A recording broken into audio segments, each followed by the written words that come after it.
یہ بھی بات کہی جاتی ہے غضنفر شاہ صاحب کے سیدہ کائنات خاتون جنت سیدتنا فاطمۃ الزہرا رضی اللہ تعالی عنہا سلام اللہ علیہا و ابیہا، آپ سیدنا صدیق اکبر سے ناراض تھیں، کیا کوئی ایسا معاملہ تھا؟ وہ جو معاملہ ہے باغ فدق کے حوالے سے، یہ سب سے بڑا ان کے پاس اعتراض ہے. اسی کو لے کے اٹھتے ہیں، ایشو بناتے ہیں کہ جناب ابو بکر صدیق نے غصب کیا ہے اور باغ فدق کو چھین لیا، لوگوں کا ذہن خراب کرتے ہیں. یہ بڑی ایک لمبی طویل بات ہے.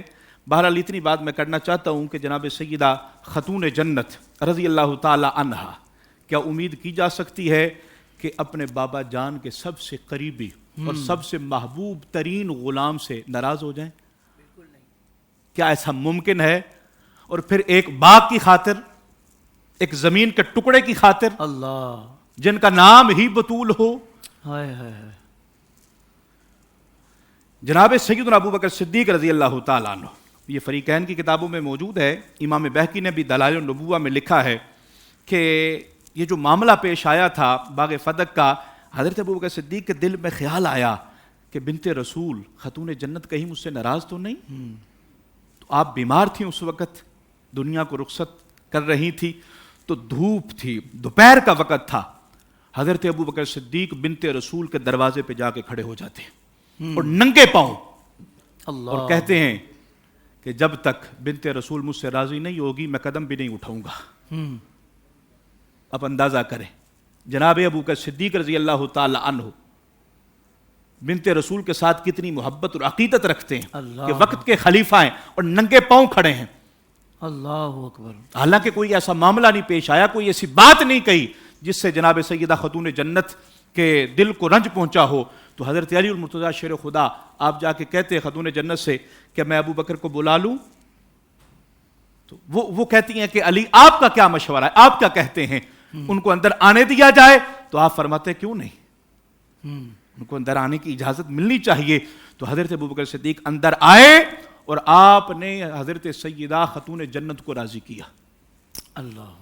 اب اسی کے ریلیٹڈ، اسی سے بالکل یہ بھی کہا جاتا ہے چونکہ سیدہ خاتون جنت ابو بکر صدیق سے ناراض تھی اور یہ وصیت کر گئی تھی کہ میرے جنازے میں ابو بکر صدیق کو نہیں آنے دینا. استغفر اللہ. یہ بالکل بکواس ہے.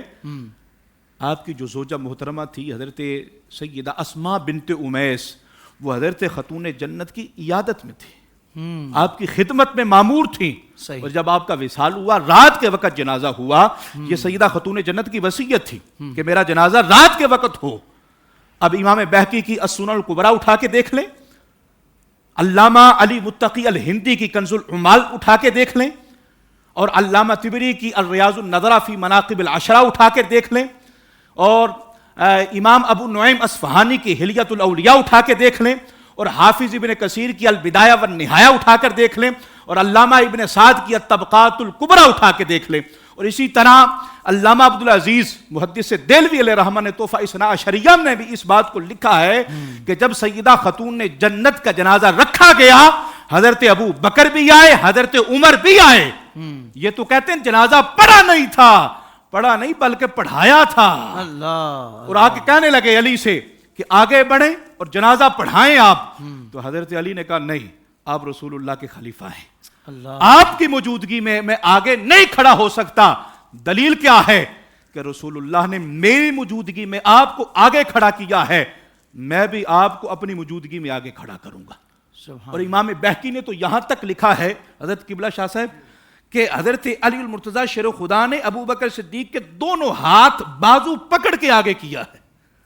جس طرح کوئی جنازہ تیار ہو اور ہم کھڑے ہوں اور قبلہ شاہ صاحب وہاں پہ تشریف لے آئیں اور میں ان کی بارگاہ میں عرض کروں حضرت آپ تشریف لائیں، مصلی پہ کھڑے ہوں اور جنازہ پڑھائیں، تو یہ فرمائے نہیں آپ جائیں، تو ہم کیا کریں گے؟ ان کو زبردستی پکڑ کے آگے کھڑا کریں گے.